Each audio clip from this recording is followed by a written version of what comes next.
அவுது பில்லாஹி மினஷ் ஷைத்தானிர் ரஜீம். பிஸ்மில்லாஹிர் ரஹ்மானிர் ரஹீம். இறைவனின் சாந்தியும் சமாதானம் உங்கள் மீது என்னென்றும் நிலவட்டுமாக. கடந்த வாரம் பைபிளிலிருந்து மத்தேயு அத்தியாயத்திலேருந்து சில வசனங்களை பார்த்தோம்.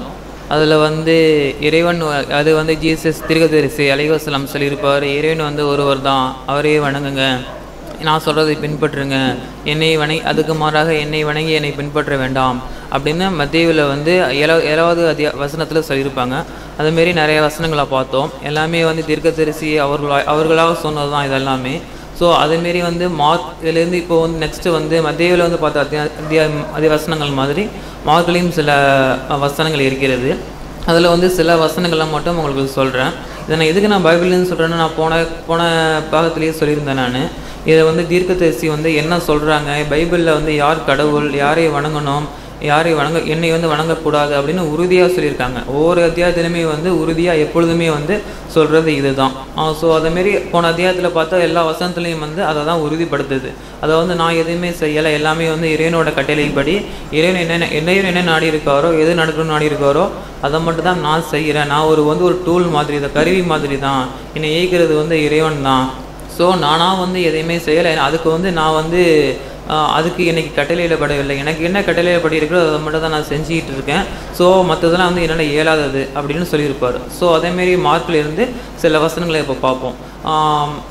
தீர்க்கதரிசியோட 11 பேர் இருப்பாங்க. அவங்க ஒவ்வொருத்தங்களாம் ஒவ்வொரு கூட்டத்திற்கு அனுப்பி இதேமாரி இறைவசனத்தை தூதுவத்தை சொல்கிறதுக்கு அனுப்பியிருப்பாங்க. அப்போ அவங்கள்ட்ட என்ன சொல்லுவாங்கன்னா, நீங்கள் போகும்போது உங்களை ஏற்றுக்கொண்டால் உங்களுக்கு இறைவசனத்தை சொல்லி இதுமாரி புரிய வைங்க. அதுமாரி உங்களை ஏற்றுக்கல அப்படின்னா நீங்கள் வரும்போது உங்களோட கால் தூசி இருக்குல்ல அதை அங்கேயே தட்டி விட்டுட்டு வந்துடுங்க. ஏன்னா இது மறுமை நாளில் இது சாட்சியாக இருக்கும். எப்படின்னா அந்த பட்டினத்தை நேரிடுவது எப்படி இருக்கும்னா, மற்ற நகரங்கள் கொமோரா நகரம் இருக்குது, அது ரொம்ப மோசமாக அழியப்பட்ட நகரம். அப்போ அந்த நகரத்தை அழிவதை காட்டிலும் அவங்களோட இருக்கிற இடம் அழியும். இப்படி ஸோ நீங்கள் எதுக்காக கால் தூசியை தட்டிவிட்டு வரேன்னு சொல்லுவாங்கன்னா, நீங்கள் அவங்களுக்காக எதுவுமே இங்கே வாங்கிக்க போகிறதில்ல, எதையும் எடுத்துகிட்டு வர போகிறதில்ல. உங்களுக்கு இறை வேதத்தை பரப்புறது தான் நம்மளோட தூதர்களோட வேலை. ஸோ அவங்ககிட்ட நம்ம அதுக்காக எந்த ஒரு கூலியும் நம்ம வாங்க போகிறதில்ல. நம்மளோட கூலி அகலித்து நீரினால் இருக்கிற அல்லாஹ்கிட்ட தான் நம்ம கூலி இருக்குது. ஸோ அதனால் நீங்கள் வரும்போது உங்கள் கால் தூசி அங்கேயே தட்டி விட்டு நீங்கள் எதுவுமே எடுத்துகிட்டு வரல அப்படிங்கிறத நிரூபிச்சுட்டு வாங்க. அதை அவங்க உணர்ந்துக்கிட்டாங்கன்னா அவங்களுக்கு நல்வழி பெறுவாங்க. இல்லைன்னா அவங்களோட அழிவு ரொம்ப மோசமாக இருக்கும். ஸோ அப்படி சொல்லி தான் ஈசஸ் எல்லாருமே தூதுவத்தை பரப்புறதுக்கு அனுப்புவார். ஸோ அதேமாரி இது மார்க்கில் உள்ள ஒரு வசனம் இருக்குது இதேமாரி. ஸோ அப்போது அந்த வழியில் போய்கிட்டு இருக்கும்போது ஒருத்தர் அங்கே இருந்து முழங்காலிட்டு தீசித்தை சொல்லுவார். என்ன சொல்லுவார்னா, எதுவுமே சொல்லியிருக்க மாட்டார். அவருக்கு முன்பு முழங்காலிட்டு நல்ல போதகரே அப்படின்னு தான் சொல்லியிருப்பார். நல்ல போதகரே, நித்திய ஜீவனை சுத்தகரித்து கொள்ளும்படி நான் என்ன செய்ய வேண்டும், அதாவது நான் நல்வழி பெறத்துக்கு என்ன பண்ணணும் அப்படின்னு சொல்லுவார். அதுக்கு ஈசஸ் சொல்லுவார், ஃபஸ்ட்டு என்ன சொல்லுவார்னா, நான் நல்ல தூதுவனை சொல்லாதீங்க.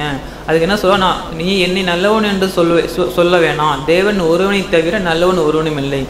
அதாவது அது சொல்லுவார், நான் நல்லவன் கிடையாது, தேவன் ஒருவன் தான் நல்லவன், அப்படி சொல்ல வேணாம்.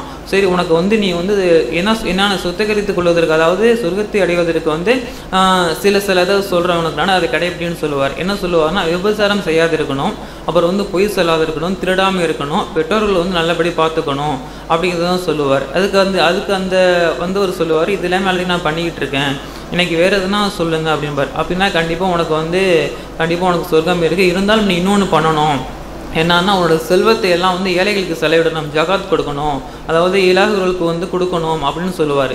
இது ரொம்ப கஷ்டமானதாக இருக்கும். ஏன்னா இப்போ ஒருத்தவங்க ரொம்ப பணக்காரனாக இருக்காங்க, ஒரு 2 லட்சம் இருக்குது அவங்ககிட்ட, இந்த 2 லட்சத்தையும் கொண்டு போய் நீ செலவு செஞ்சிரு அப்படின்னா ரொம்ப கஷ்டமாக இருக்கும் உங்களுக்கு. இதே தான் அவரும் சொல்லுவார். ரொம்ப நீ உன்னோட செல்வத்திலிருந்து ஒரு பாதியை நீங்கள் இலாகருக்கு கொடுத்து உதவி செய்யணும் அப்படிம்பாரு. ஸோ மற்றதெல்லாம் ஈஸியாக இருந்துச்சு அவருக்கு செய்கிறதுக்கு, ஆனால் இது ரொம்ப கஷ்டமாக இருந்துச்சு. அப்போது அவர் முகத்தை பார்த்துட்டு போனதுக்கப்புறம் ஈசஸ் அவர் பக்கத்தில் இருக்கவங்கள்ட்ட சொல்லுவார். என்ன சொல்லுவார்னா, அவர் மிகுந்த ஆசை உள்ளவனாக இருப்பார். ஸோ கொடுக்க சொல்லிவிட்டு அவர் போனதுக்கப்புறம் தம்ம துரிய இந்த சீடர்கிட்ட சொல்லுவார், ஐஸ்வர்யம் உள்ளவர்களே, வேதனுடைய ராஜ்யத்தில் பிரவேசிக்கிறது எவ்வளவு அரிதாக இருக்கிறது என்றார். அதாவது செல்வ செழிப்பாக உள்ளவங்க சொர்க்கத்துக்கு போகிறதுக்கு தடையாக இருக்கிறது செல்வம் தான். அது ரொம்ப எந்த அளவுக்கு அவரை தடுக்குது பாருங்க. அவர் வந்து எல்லாமே பின்பற்றி இருக்காரு, பட் இந்த செல்வம் மட்டும் அவர் வந்து சொர்க்கத்தை பார்க்காம தடுக்குது அப்படி சொல்லுவார். உடனே பக்கத்தில் இந்த சிடர்கள்லாம் சொல்லுவாருங்க. அவருக்கு வந்து சொல்லுவது ஆச்சரியப்பட்டுட்டு மறுபடியும் சொல்லுவார். என்ன சொல்லுவார்னா, பிள்ளைகளே, ஐஸ்வர்யத்தின் மேல் நம்பிக்கை இருக்கிறவர்கள் தேவனுடைய ராஜ்யத்தில் பிரவேசிப்பது எவ்வளவு அரிதாக இருக்கிறது. எப்படி அரிதாக இருக்கும்னா, அந்த ஊசியின் காலில் ஒட்டகம் நுழைவதை காட்டிலும் அது கூட ஈஸியாக நடந்துடும். ஆனால் வந்து செல்வ செழிப்பு உள்ளவங்க வந்து சொர்க்கத்தில் அடைவது ரொம்ப ரொம்ப கஷ்டம் அப்படிம்பாரு. இதவே ப்ராபர்ட் முகமது ஸல்லல்லாஹு அலைஹி வஸல்லம் சொல்லியிருப்பார். ஒரு ஹதீஸில் சொல்லியிருப்பார். அதாவது ஊசியின் காலில் ஒட்டகம் நுழையும் வரை சில பேர் வந்து சொர்க்கத்துக்குள்ள நுழைய முடியாதுன்னு சொல்லியிருப்பாங்க. அவங்க யாருன்னா, இந்த செல்வ செழிப்பு உள்ளவங்க தான். அவங்க செல்வத்தை வந்து நல்வழியில் இறைவனோட வழியில் செலுத்த மாட்டாங்க. அது வந்து ரொம்ப ஹராமான வழியிலையும், அது வந்து செல்வம் வந்து கண்ணை மறைத்துடும். அவங்க என்ன பண்ணுறாங்க, என்ன பண்ணணும், எது செய்யணுங்கிறத மறைத்துடும். அவங்களோட நோக்கம் ஃபுல்லாக வந்து செல்வத்தில் தான் இருக்கும். சேர்த்து வச்சுருப்பாங்களே தவிர அதை வந்து நல்வழியில் செல்லிட மாட்டாங்க. அவங்களுக்கு வந்து மறுமை நாளில் வந்து இந்த செல்வம் வந்து அவங்களுக்கு உதவாது. அவங்க என்ன நற்கரங்கள் சேர்ந்தாலும் பாவ புண்ணியங்கள் மட்டும் தான் அவங்க கூட போகுமே தவிர, அவங்க கூட உள்ளவங்க யாருமே வந்து மறுமை நாளில் வந்து போக மாட்டாங்க. அவங்க கூட மறுமை நாளில் போகிறது எதுனா, அவங்க செய்த பாவ புண்ணியங்கள் மட்டும்தான் மறுமை நாளில் போகும். அதுதான் வந்து இந்த டெம்பரரியிலிருந்து பர்மனண்ட் உலகத்துக்கு போகும்போது அவங்க செய்த பாவங்களுக்கு ஏற்றபடி அவங்களுக்கு அந்த தண்டனையும், அவங்க செய்த நன்மைகளுக்கு ஏற்றபடி பல மடங்கு நன்மைகளும் கிடைக்கும். ஸோ அவங்களுக்கு வந்து இதுதான் சொல்கிறாரு, ஐஸ்வர்யம் உள்ளவர்கள் வந்து கண்டிப்பாக வந்து சொர்க்கத்துக்கு நுழைவது ரொம்ப ரொம்ப எளிது. அதாவது இறைவன் வந்து நல்வழிப்படுத்தி இறைவன் நாடிகளை தவிர யாராலையும் வந்து ஐஸ்வர்யவான்கள் வந்து நுழைய முடியாது அப்படின்னு சொல்லுவார். ஸோ இதேமாரி வந்து இன்னொரு வசத்துலையும் சொல்லியிருப்பார், நான் வந்து இறைவன் இல்லை அப்படின்னு ப்ரூவ் பண்ணுறதுக்கு வந்து 2 பேர் செபதேயோட குமார் 2 பேர் வந்து கேட்பாங்க, நாங்கள் எப்பொழுதுமே வந்து உங்களோட இடது பாரிசம் இதே வந்து மத்திய வாக்கியத்துலேயும் வரும். 2 பேரும் இருக்கணும்னு கேட்பார். அதுக்கு வந்து ஜீசஸ் சொல்லுவார், நீங்கள் என்ன வேணுமோ ஆசைப்படுங்க நடக்கும். ஆனால் வந்து நான் என்னோட கட்டளைப்படி எதுவுமே நடக்கிறது இல்லை, எல்லாம் இறைவன் நாடியபடி தான் நடக்குது. ஸோ அதனால் வந்து என்னோட இடது பாரிசம் வலது பாரிசத்தில் இருக்கிறது வந்து என்னோட கடமை கிடையாது. அது யாருக்கு வந்து வரணும்னு விதி இருக்கோ, இறைவன் தீர்மானித்திருக்காரோ அதுதான் நடக்குமே தவிர இது வந்து என்னோட வேலை கிடையாது, இது என்னால் இயலாத காரியம். எனக்கு வந்து இறைவன் அந்த கட்டளை இடலை, ஆல்ரெடி வந்து 2 பேருக்கு நியமிக்கப்பட்டது, அதை என்னால் மாற்றவும் முடியாது அப்படின்னு சொல்லிடுவார். அதுமாரி இன்னும் நிறையா அத்தியாயம் இருக்குது. அதில்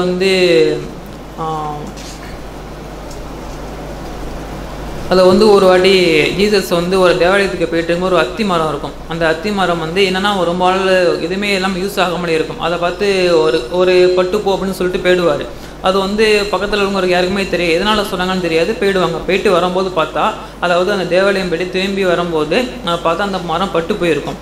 அப்போது வந்து அவங்க பக்கத்தில் உள்ளவங்க கேட்பாங்க, நீங்கள் வந்து பட்டுப்போன்னு சொன்ன மாதிரி வந்து சாபமிட்டனால பட்டு போச்சு அப்படின்னு சொல்லுவார். அதுக்கு வந்து அவருக்கு என்ன சொல்லுவார்னா, சொன்னபடி நடக்கிறது வந்து எப்படின்னா, சந்தேகப்படாமலாம் வந்து மனசில் விசுவாசம் இருக்கணும், இறைவன் மீது நம்பிக்கை இருக்கணும். சந்தேகத்தின் பேரில் வந்தோம்னா கண்டிப்பாக நடக்காது. இதேமாரி வந்து ஒரு மன உறுதியோட இறைவன் நம்ம வந்து எது செஞ்சாலும் நடக்கும் அப்படின்னு நீங்கள் நம்பிக்கை இருந்தீங்கன்னா கண்டிப்பாக எதுவுமே நடக்கும். அது எப்படி சொல்லுவாருன்னா, சமுத்திரத்திலே தள்ளுண்டு போய் என்று சொல்லி நான் சொன்னபடியே நடக்கும் என்று என் இறுதியில் சந்தேகப்படாமல் விசுவசித்தால் அவன் சொன்னபடியே ஆகும் என்று மெய்யாகவே உங்களுக்கு சொல்கிறேன். அதனால் நீங்கள் வந்து வணங்கும் போது எப்படி வழங்கணும்னா, எவைகளை கேட்டுக்கொள்கிறீர்களோ அவைகளை பெற்றுக்கொள்வோம் என்று விசுவசியுங்கள், அப்பொழுதுதான் அவைகள் உங்களுக்கு உண்டாகும். அதாவது வந்து ஒரு சந்தேகத்தின் பேரில் வந்து சும்மா கேட்டு பார்ப்போம் அப்படின்னு ஒரு மாதம் 2 மாதம் வந்து துவா செய்வாங்க. துவா செஞ்சுட்டு அதுக்கப்புறம் நடக்கலை அப்படின்னா அப்படி விட்டுருவாங்க. அப்படியே 2 மாதம் கேட்டு பார்த்தவங்க நடக்கலை, இது என்ன திருப்பி இவங்க நடக்க போதுன்னு விட்டுருவாங்க. அப்படி கிடையாது. அதை வந்து கண்டினியூஸாக வந்து ஒரு நம்பிக்கை இருக்கணும் மனசில். அதாவது இது துவா கேட்டால் வந்து கண்டிப்பாக நடக்கும். ஆனால் காலங்கள் அது எப்போ நடக்கணுமோ அப்போ தான் நடக்கும். அதில் நிறைய சோதனைகள்லாம் வரும். சரி, சோதனை வரதை பார்த்துட்டு இது பண்ணால் நம்மளுக்கு வந்து சோதனை வருது, இது விட்டுறலாம் அப்படின்னு நினச்சிட்டு விடக்கூடாது. ஏன்னா வந்து இறைவனை வந்து எப்படின்னா யாரை சோதிப்பாங்கன்னா, முழுமையில தான் நிறையா சோதிப்பான் இறைவன். அவங்களோட ஈமானம் எந்த அளவுக்கு உறுதியாக இருக்குது, கல்வி எந்த அளவுக்கு உறுதியாக இருக்குன்னு பார்க்குறதுக்காக வந்து இறைவன் வந்து சோதிக்கிறது வந்து அதிகமாக வந்து நபிமார்கள் தான் அதிகம் சோதித்தார். மக்களை விட நபிமார்கள் தான் அதிகம் சோதிக்கப்பட்டார்கள். எல்லா நபியுமே சரி ரொம்ப மோசமாக சோதிக்கப்பட்டாங்க. எல்லாமே வந்து ஒரு படிப்பினை தான். ஸோ அதுக்காக வந்து தோண்டு போய் இறைவன் வந்து கிடையாது, இப்படியே நம்ம சோதிக்கிறதுனால வந்து இறைவன் கிடையாதுன்னு அது மாதிரி போயிடக்கூடாது. எவ்வளோ சோதனை வந்தாலும் அதை வந்து எல்லாமே வந்து நன்மைக்கு நினச்சிக்கணும். இதுதான் வந்து சொல்ல வராரு. அதாவது ஒரு மன உறுதியோட நம்பிக்கையோடு இருந்தால் இறைவன் வந்து நம்மளுக்கு எல்லாமே நடத்தி வைப்பார். ஸோ இதேமாரி சொல்லியிருப்பாங்க. அப்புறம் வந்து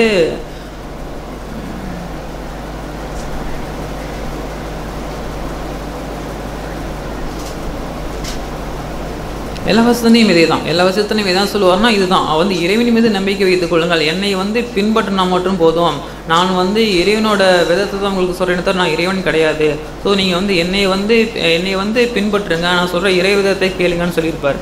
அப்புறம் வந்து இவர் என்ன சொல்லியிருப்பார்னா, மருத்துவர் எழுந்திருப்பதை பற்றி நான் ஆபிரகாமின் தேவனும் இசாக்கின் தேவனும் யெகோவாவின் தேவனும் ஆகிய மோசேவின் ஆகமத்தில் உங்களுக்கு சொன்னதை நீங்கள் வாசிக்கவில்லையா? அவர் மருத்துவருக்கு தேவனாக இராமல் ஜீவன் உள்ளோருக்கும் தேவனாக இருக்கிறார். அதாவது கடவுள் வந்து எப்படின்னா, அப்போ பார்த்துக்கலாம் இறந்ததுக்கப்புறம் தானே, அப்படி நினைக்கக்கூடாது. அவர் வந்து கடவுள் வந்து இறந்தோருக்கு மட்டும் கிடையாது. அதாவது அந்த காலத்தில் சொர்க்கம் நரகத்தில் வந்து போனதுக்கு அப்புறம் தான் வந்து இறைவன் தண்டிப்பான் கிடையாது. இப்போ நீங்கள் இம்மையில் வாழ்ந்துட்டு இருக்கும் போதும் எந்த துனியாவிலையும் வந்து இறைவனோட பார்வை நம்ம மீது எப்பொழுதுமே இருக்கும். ஸோ அதுக்காக வந்து அப்புறம் பார்த்துக்கலாம், இப்போ இந்த உலகத்தில் வாழ்கிற வரைக்கும் சந்தோஷமாக வாழ்ந்துக்கலாம், அங்கே நரகத்துக்கு போகும்போது அப்போ பார்த்துக்கலாம், அப்போ போய் எதனா சொல்லி பண்ணிக்கலாம் அப்படின்னு சொல்லி அதுக்கும் ஈஸி சொல்லியிருக்காரு. மறுமை நாளில் வந்து நான் எங்களுக்கு வந்து எந்த உதவியும் பண்ண மாட்டேன், நீங்கள் வந்து இப்போ இருக்கிற துனியாவில் வந்து என்ன அதை செய்கிறீங்களோ அதை பொறுத்து தான் துணை வருமே தவிர, நீங்கள் என்னை வழிபடுறதுனாலையோ இல்லை என் நாமத்தையும் சொல்லி நீங்கள் பாவம் செஞ்சீங்கன்னா அந்த பாவத்தை வந்து நான் வந்து அழிச்சிட்டு நினைக்காதீங்க. அதாவது ஒருவன் செய்த பாவத்தை மற்றவர் யாரும் சுமக்க முடியாது, அவர்கள் செய்கிற பாவத்தை அவங்கள மட்டும் தான் சுமக்கணும்.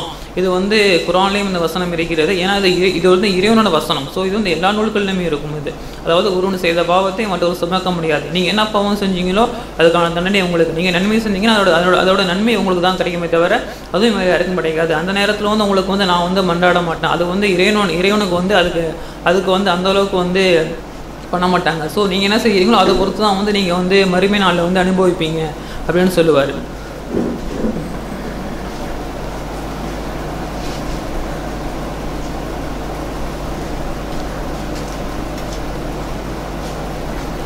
ஸோ இதேமாரி வந்து நிறைய வருஷம் மார்க்கில் சொல்லியிருக்காங்க. இது வந்து எல்லாமே வந்து மற்றவங்க அதுக்கு பின்னாடி வந்தவங்க சொன்னதில், ஏதாவது ஜீசஸே வந்து ஒவ்வொரு இடத்துக்கும் போகும்போது ஒவ்வொரு இதுவும் சொல்லும் போது இதை சொல்லி தான் வந்து அந்த இதை முன் வைப்பாங்களே, அந்த மொழிகளை முன் வைப்பாங்களே. ஸோ இதேமாரி நிறைய வசனங்கள் இருக்குது. உபதேசம் பண்ணும்போதும் சரி, எது பண்ணும்போதும் சரி, அவங்க எப்படி சொல்லுவாங்கன்னா, ரொம்ப நீண்ட அங்கிகளை தரித்து கொண்டு அதை வந்து அப்பயே வந்து வார்னிங் பண்ணியிருப்பாங்க. எப்படி யாரை வார்னிங் பண்ணியிருப்பாங்கன்னா, நீண்ட அங்கிகளை தரித்து கொண்டு எப்படி ரொம்ப அப்படியே வெளியில் பார்க்குறதுக்கு வந்து ரொம்ப அப்படியே சுத்தமாக இருப்பாங்கன்னா உள்ளே எதுவுமே இருக்காது. அவங்கள வந்து கண்டிப்பாக நீங்கள் வந்து பின்பற்றி போனீங்கன்னா கொண்டு போய் உங்களை நரகத்தில் கொண்டு போய் சேர்த்துருவாங்க. அவங்கள சொல்கிறத வந்து புரிஞ்சுக்கணும், என்ன சொல்கிறாங்க, அவங்க சொல்கிறது வந்து உண்மைதானா, அவங்க செய்கிறது வந்து உண்மைதானா. நீங்கள் வந்து அவங்களை பின்பற்றி போகிறது மட்டும் இல்லை, யாரை நீங்கள் பின்பற்றுறீங்களோ அவங்களுக்கு வந்து உண்மையானவங்களா, வெளிப்புறத்தில் எப்படி இருக்காங்களோ அப்படி தான் உள்ளேயும் இருக்காங்களா அப்படிங்கிறத நீங்கள் புரிஞ்சுக்கணும். அதை புரிஞ்சுக்கணும் எங்களுமே எச்சரிக்கை இருக்கணும். எச்சரிக்கை இல்லை அப்படின்னா அவங்க நரகத்துக்கு போகிறதை விட உங்களையும் கொண்டு போய் இரட்டிப்பாக அந்த அளவுக்கு துன்பத்தை அனுப்பிகளை கொண்டு நரகத்தில் சேர்த்துருவாங்க. ஸோ நீங்கள் வந்து பின்பற்றி போகிறவங்க வந்து எதை பின்பற்றி போகிறீங்கிறத பாருங்கள். நீ இறை வசனத்தை தான் பின்பற்றீங்களா அப்படிங்கிறதுனால வந்து ஒவ்வொரு சமூகத்திற்கும் வந்து தௌராத், இஞ்சில், பைபிள், குரான், பகவத்கீதை எல்லாமே வந்து எல்லாத்தையும் சொல்ல போகிறது வந்து இறை வசனம் ஒன்று தான். அதை வந்து சிலது வந்து ஆடாயிருக்கும். ஆனால் குரான் வந்து முழுமையான ஒன்றுனா அதுக்கு பின்னாடி வர தூதுவர் வந்து அதை வந்து முழுமைப்படுத்துவார்னும் ஈஸி சொல்லியிருப்பார். நம்ம பின்னாடி ஒரு வசனத்தை வந்து இந்த வசனத்தோடு பார்க்கலாம். ஸோ அதுமாரி வந்து நூல்களில் வந்து சொல்லப்படுவது வந்து தீர்க்கதரிசிகள் அதுமாரி வந்து நபிகள் வந்து சொன்னதை மட்டும் ஃபாலோ பண்ணி இறைவன் ஒருவன் தான் அப்படிங்கிறத வந்து பின்பற்றி வாழ்ந்தாலே போதும். இதேமாரி வந்து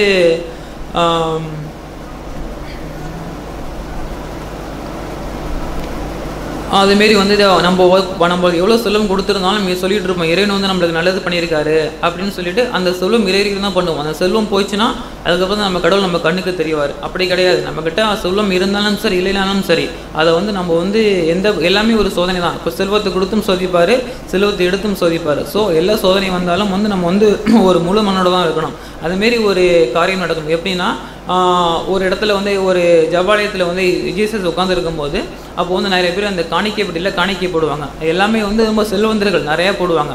அப்போது ஒரு ஏழை வந்து அந்த காணிக்கைப்பட்டியில் வந்து தன்கிட்ட இருக்கிற கொஞ்சம் காசை போடுவாங்க. அப்போ வந்து ஈசஸ் சொல்லுவார், அந்த என்ன சொல்லுவார்னா, தன்னுடைய சீசர்கள் அழைத்து காணிக்கைப்பட்டியில் பணம் போடப்பட்ட மற்ற எல்லாரும் பார்க்கலாம் இந்த ஏழை விதவை அதிகமாக போட்டவள் என்று மெய்யாவே உங்களுக்கு சொல்கிறேன். அவங்க போட்டது நிறையா கிடையாது, போட்டது கம்மியாக தான் போட்டிருப்பாங்க. இருந்தாலும் ஏழ்மை நிலையிலையும் அவங்க உணவுக்கு வைத்திருந்த காசை எடுத்து அதில் போட்டிருக்காங்க. அப்படிங்கும்போது அது மற்றவங்க போட்டதை வந்து அவங்க மிஞ்சி போக தானத்தை போட்டாங்க. ஆனால் இவங்க வந்து தனக்கு உணவுக்கு வைத்திருந்த காசு எடுத்து அதில் போட்டிருக்காங்க. ஸோ இவங்களுக்கு வந்து பரிபூர்ணமாக எடுத்து இவ்வளோதான் இவளே தான் வறுமையிலிருந்து தன் ஜீவனத்துக்கு உண்டாகி இருந்ததை போட்டு விட்டால் எனக்கு அவர் வந்து என்ன சொல்ல வர்றாருன்னா, அந்த பெண் வந்து ஒரு சொர்க்காதிபதி, சொர்க்கத்துக்கு வந்து அவங்களுக்கு வந்து இதேமாரி இருக்குது, இறைவனை வந்து சொர்க்கத்தில் வந்து மறுமை வீட்டை வந்து வச்சுருப்பாங்க. இதேமாரி தனக்கு வறுமை இருந்தும் மற்றவங்களுக்கு வந்து உதவி செய்யணும் மனப்பான்மை இருக்கணும். செல்வம் இருக்கும்போதும் இருக்கணும், செல்வம் இல்லாத போதும் இருக்கணும். ஸோ இது மாதிரி வந்து ஜீசஸ் சொல்லியிருப்பார். ஸோ இது வந்து எல்லாமே இந்த வசனங்கள் எல்லாமே வந்து மார்க்குங்கிற ஒரு அத்தியாயத்தில் வந்திருக்கும். ஸோ இதேமாரி சில வசனங்களை வந்து நெக்ஸ்ட்டு வர வீடியோவில் பார்க்கலாம். ஸோ அதுமாரி நம்மகிட்ட வந்து எது இருக்கோ இறை வசனம் என்ன இறைவன் வந்து என்ன சொல்லியிருக்காரோ, நல்லது செய்யுங்க தீமை செய்யாதீங்க என்ன சொல்லியிருக்காரோ அதை பின்பற்றி நீங்கள் அதை பின்பற்றலே போகிறவரை இந்த கடவுள் அந்த கடவுளை வந்து நீங்கள் வந்து கடவுளை வழங்குறதுனால வந்து உங்களுக்கு சொர்க்கம் கிடைச்சிரும் அப்படிங்கிறது கிடையாது. இறைவனை வந்து என்ன சொல்லியிருக்காரோ அதை வந்து பின்பற்றணும். அதை பின்பற்றணும். அதுக்காக தான் வந்து இறைவன் வந்து வேதத்தை இறக்கி இருக்கிறது. இல்லைன்னா வந்து இந்த இவ்வளோ வேதம் தேவையில்லை. ஸோ அதை பின்பற்றி நீங்களும் வந்து உங்களுக்கும் வந்து மறுமை நாளில் வந்து மறுமை வீட்டை வந்து கண்மலையின் மேல் கட்டப்பட்ட பாறையின் மீது கட்டப்பட்ட வீட்டை மாதிரி வச்சுக்கணும், மணால் கட்டப்பட்ட வீட்டை வச்சுக்கணும்னு சொல்லிடுறாரு. ஸோ அது மாதிரி நீங்களும் வந்து இறைவனோட வழியில் வந்து செலவு செய்து இறைவனுடைய பின்பற்றி அவங்க சொன்ன வேதத்தை பின்பற்றி அதுமாரி நடந்து கொண்டு உங்களுக்கும் சொர்க்கத்தில் ஒரு மறுமை வீட்டை அமைச்சு கொள்ளுமாறு வாய்ப்படுத்த இறைவனுக்கு நன்றி கூறி விடைபெறுகிறேன். அல்ஹம்துலில்லாஹி ரப்பில் ஆலமீன்.